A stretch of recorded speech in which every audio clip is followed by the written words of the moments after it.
My coworker Trish was determined to steal my boyfriend, Kaido. Since they are both Japanese, she decided the best way to win him over was to learn his language. So, Kaido offered to teach her. She thought she was learning seductive phrases to flirt with him and our customers. What she didn't know was that he was actually teaching her the most vile, offensive insults imaginable, and her biggest performance was about to be in front of the restaurant's owner. Trish manifested in our restaurant 5 months ago, not so much hired as she was unleashed. From the moment her gaze landed on my boyfriend, Kaido, it was like a predator locking onto its prey. She saw him, and in her mind, a narrative of cosmic destiny seemed to instantly unspool. Kaido was half Japanese, the same as me, a shared heritage that formed a quiet, profound bedrock for our relationship. We understood the subtle nuances, the cultural shorthand, the feeling of existing between two worlds. And for reasons I'll never comprehend, this shared connection was the thing about us that Trish seemed to despise the most. Her campaign began with a startling lack of subtlety.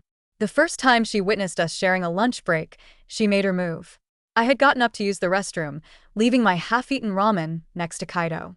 When I returned, Trish was occupying my seat, her body pressed against his with an unnerving familiarity. She flashed him a smile that was all teeth and predatory intent. "Konnichiwa," she purred, butchering the pronunciation into something barely recognizable. When Kaido offered a polite, if bewildered, correction, she simply giggled and grabbed a spare pair of chopsticks. She proceeded to ineptly stab at the noodles in her own bowl, loudly complaining about whitewashed girls who appropriate his beautiful, ancient culture, a comment aimed at me with the precision of a heat-seeking missile. I stood there, tray in hand, as she looked up at me with that same predatory smile and said, "Oh, just grab another chair, sweetie. You're totally welcome to join our little chat." It was a power play, a territorial marking so blatant it was almost comical. But I was secure in my relationship with Kaido, so I let it slide. I chalked it up to a bizarre first impression. I didn't realize it was just the opening salvo in a war I didn't even know I was fighting. Trish's tactics grew bolder, more intrusive. She began to treat our relationship not as a boundary, but as a challenge. She would corner Kaido near the walk-in cooler or by the server station whenever I was out of sight, whispering phrases in Japanese she'd clearly lifted from the first page of a Google Translate search.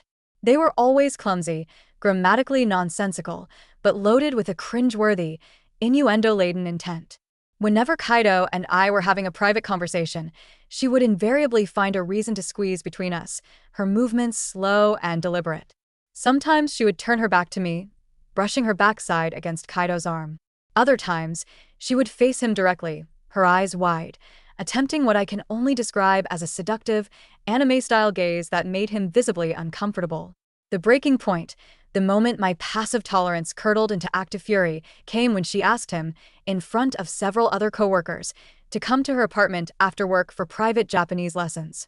I was about to unleash a torrent of long-overdue rage right there in the middle of the dinner rush, but the bell rang, signaling an order was up. I promised myself I would confront her the second service ended. That was a colossal mistake.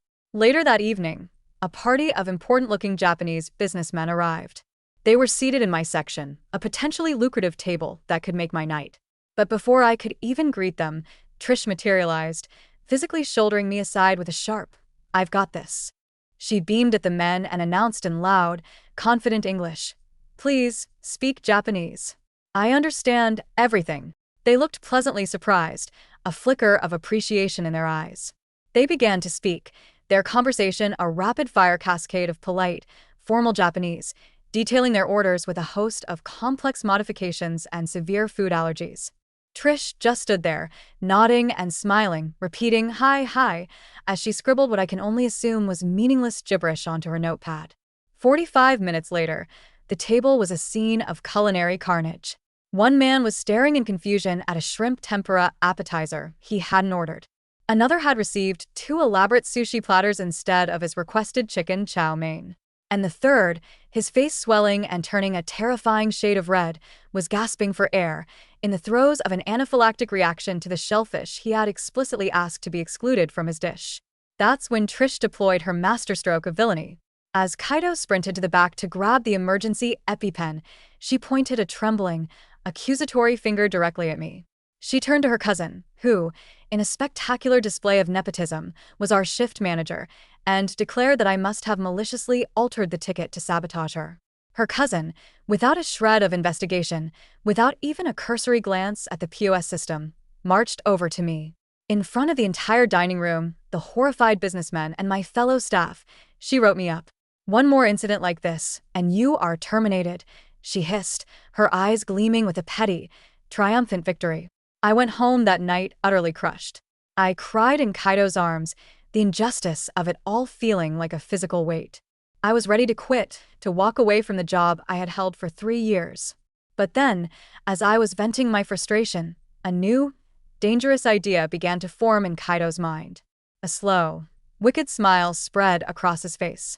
"If she wants me to teach her Japanese," he said, his voice a low, conspiratorial murmur, "then that is exactly what we're going to do." Our revenge began subtly. Over the next few days, Kaido and I began to stage a series of quiet, tense arguments during our breaks. We feigned a relationship on the rocks, and just as we predicted, Trish swooped in like a vulture. She was a constant presence at his side, a hand on his shoulder, her voice a soothing balm of fake sympathy. She was getting dangerously close, her physical IY becoming more brazen by the day. And then, Kaido sprang the trap. He reluctantly agreed to teach her Japanese. Not at her house, he insisted, but here at the restaurant during our downtime. She practically vibrated with excitement, her acceptance so eager it was almost pathetic. And so, the lessons began. They would huddle in a back booth, their heads close together.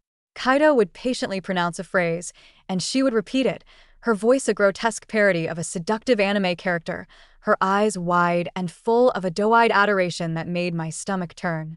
Kaido and I would catch each other's eye from across the restaurant, a silent, shared struggle to contain our laughter. Because the phrases he was teaching her, the words she was so breathlessly memorizing, were not phrases of love and flirtation. They were vile, ridiculous, and utterly obscene. Soon, he convinced her she was ready to deploy her new skills on our Japanese-speaking clientele. I made sure to work the sections near hers, a front-row seat to the impending disaster. I watched, my jaw clenched to prevent an outburst of laughter, as she approached a sweet, elderly Japanese woman and, with a brilliant smile, called her a kusobababa, a crappy old hack. Another afternoon, a family came in with their young daughter, a sweet, quiet girl with autism. Trish knelt down to her level and, in her most cloying, gentle voice, told her to busu shine. "Ugly bitch, go die." The beauty of the scheme was Trish's own blinding arrogance. After each successful deployment of a catastrophic insult, she would run to Kaido, her face flushed with pride, like a toddler who had successfully used the potty for the first time. And Kaido, the picture of a proud teacher, would just smile and tell her she was a natural, that her accent was getting better every day. For weeks, this continued. Trish became a one-woman engine of casual, clueless verbal assault. She told customers to kusokuri, eat shit. She wished death upon their ancestors. But my personal favorite, a stroke of pure meta-genius from Kaido, was when he taught her to say, with the utmost sincerity, "Watashi wa bakada, jibinjie nani o at iru ka wakat iru to omomasu." I'm stupid, and I only think I know what I'm saying. And then came the owner's mother's 85th birthday party. She was a dignified, elegant woman, flown in from Japan to see her son for the first time in 3 years. The owner, a man we all respected and slightly feared, had reserved an entire section of the restaurant. The atmosphere was one of joy and celebration. It was destined to be a perfect night. Trish, of course, was assigned to their section. As the family was settling in, Kaido saw his moment. He approached Trish, his expression serious. "This is it," he whispered. "This is your chance to really impress them. Go take the grandmother's order." In Japanese. Trish's eyes lit up. This was the moment she had been training for. She smoothed down her apron, took a deep breath, and strode towards the table with the unearned confidence of a gladiator entering the Colosseum. She approached the matriarch, the guest of honor, and with a deep, theatrical bow, she uttered the phrase Kaido had spent the last week drilling into her head. "Konnichiwa, kono yakudatazu no kusobaba, watashi no shiri ni kisu shite, haro, yudamu, old, good ho na shingu bichi." Kiss my behind. The restaurant didn't just go silent. The very air seemed to solidify. The owner's face, a moment before wreathed in a happy smile, drained of all color. It was as if someone had pulled a plug from the bottom of his soul and let all the warmth and joy drain out. His hands, resting on the table, began to tremble so violently that his napkin fluttered to the floor. He pushed his chair back, the sound of the metal legs scraping against the polished concrete a raw, jarring shriek that made everyone in the room flinch. The entire birthday party was frozen in a state of suspended animation, a tableau of horrified disbelief. The owner's eyes were locked on Trish, and I swear the ambient temperature of the room dropped 10 degrees. Kaido, realizing the magnitude of the detonation he had just triggered, practically vaulted over 2 tables in a desperate attempt at damage control. He began speaking in a frantic torrent of Japanese, his hands gesturing wildly, trying to explain, to apologize, to somehow undo the irreparable. The owner, without even glancing at him, raised a single, sharp hand, cutting Kaido off mid-sentence. His gaze never left Trish. It was then that Trish's cousin, the manager, shot up from whatever dark corner she'd been lurking in. She started pointing at me, her voice rising in a shrill crescendo. "It was my fault," she shrieked. "I was jealous. I had done something to sabotage poor, innocent Trish." The owner's mother, the victim of this verbal assault, just sat there, her hands folded primly in her lap, her expression one of profound, quiet shock. It was the look of someone who had been slapped but was too well-mannered to react. The owner gently took his mother's arm, helping her to her feet. He spoke to her in a soft, soothing Japanese that was a terrifying contrast to the cold fury radiating from his face. He then addressed the rest of his party, his voice a low, steady, and utterly menacing calm. Service, he announced, would be paused. He had a situation to handle. Trish, in her infinite, spectacular stupidity, seemed to believe she could still salvage the situation. She started speaking again, another stream of Kaido's poison phrases tumbling from her lips, each word another shovelful of dirt on her own grave. The guests, recovering from their initial shock, were now pulling out their phones, frantically typing into translation apps. I saw a woman's eyes go wide before she clapped a hand over her mouth. A man near her let out a short, sharp bark of incredulous laughter. Kaido grabbed Trish's arm, hissing at her to stop talking, but she was in a world of her own, a downward spiral of clueless self-destruction. Finally, the owner's voice sliced through the room, cold and sharp as a shard of ice. He ordered Trish off the floor immediately. Then his eyes found me. He asked me to take over, to continue service, to calm the remaining guests. The implication was clear. This was far from over. I walked over to his mother, bowed deeply, and offered a formal, heartfelt apology in the Japanese my own grandmother had taught me. The look of deep, profound disappointment she gave me was a dagger to my gut. In that moment, the weight of my own complicity, the guilt of letting our petty revenge ruin this sweet woman's celebration, came crashing down on me. The kitchen was a hive of frantic energy and nervous whispers. Trish's cousin cornered me by the dish pit, her face a mask of crimson rage. She backed me against the stainless steel counter, her voice a low, venomous hiss. This was all my fault, she seethed, and if I didn't fix it, she would fire me and make sure I never worked in the city again. Her spittle flecked my cheek. The rest of the shift was a 3-hour eternity. The birthday cake remained on a side table, its candles unlit, a sad monument to a celebration that had died a violent death. Kaido and I met in the parking lot after closing. The argument was immediate, a desperate, blame-shifting dance of 2 people consumed by guilt. "It was your idea." "No, you're the one who pushed her to do it." We both knew we had gone too far, that our quest for vengeance had collateral damage, an innocent old woman who deserved nothing but joy on her 85th birthday. As we sat there, stewing in our shared misery, our phones buzzed in unison. A group text from the owner. "Mandatory staff meeting, tomorrow morning, before opening."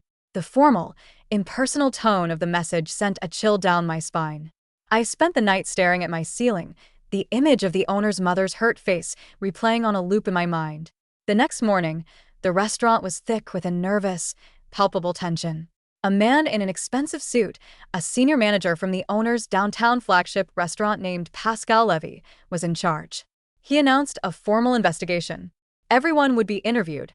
Trish went first, a masterclass in weaponized tears and false victimhood. "It was my fault," she sobbed. "I had set her up out of jealousy." Kaido was next. He admitted to teaching her the phrases, but claimed it was just a joke that had spiraled out of control, a partial truth that protected me but also felt like a betrayal. Then, an unlikely hero emerged. Rick, a quiet, veteran waiter who rarely spoke, raised his hand. He stood up and calmly recounted weeks of Trish's behavior. He had seen her insult other customers. He had witnessed the aftermath of the businessmen incident. And he added he had video evidence. The room went still. Pascal announced that all staff were to submit written statements, along with any evidence, by the end of the day.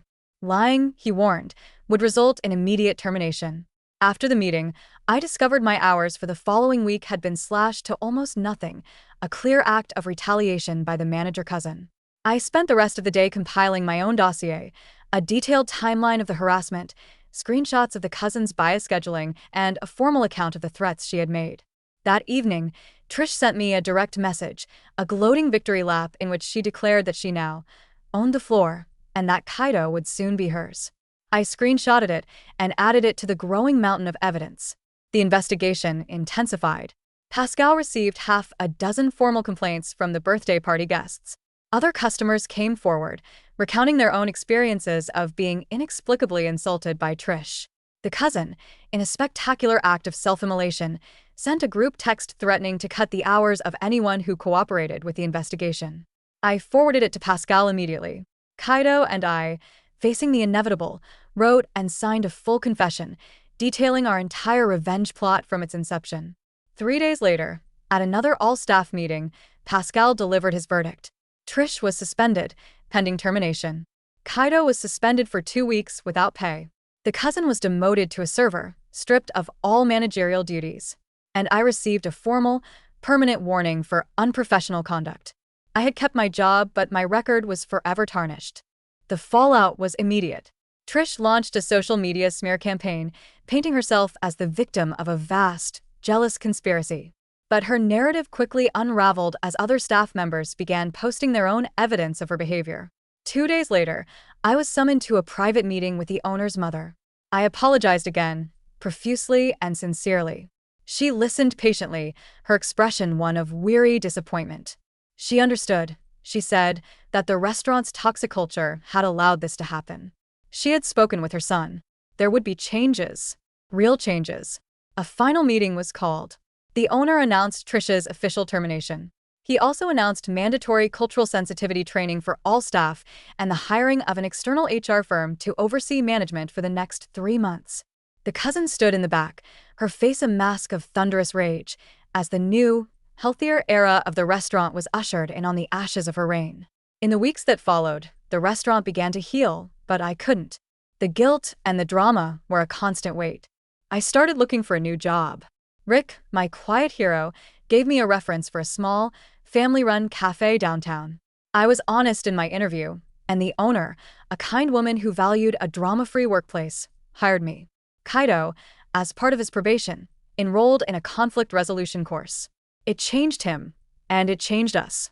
We learned to communicate, to set boundaries, to solve our problems like adults instead of resorting to elaborate, destructive revenge plots. On my last day, I walked out of the restaurant and into the cool evening air, leaving behind 3 years of my life. A week later, Kaido and I went back as customers. The place was different, calmer, more professional. The food was perfect. The next Monday, I started at the cafe. It was smaller, quieter, and infinitely healthier. The pay was less, but for the first time in months, I came home from work without a stress headache. I was just a waitress again, pouring coffee, serving eggs, and leaving the drama behind.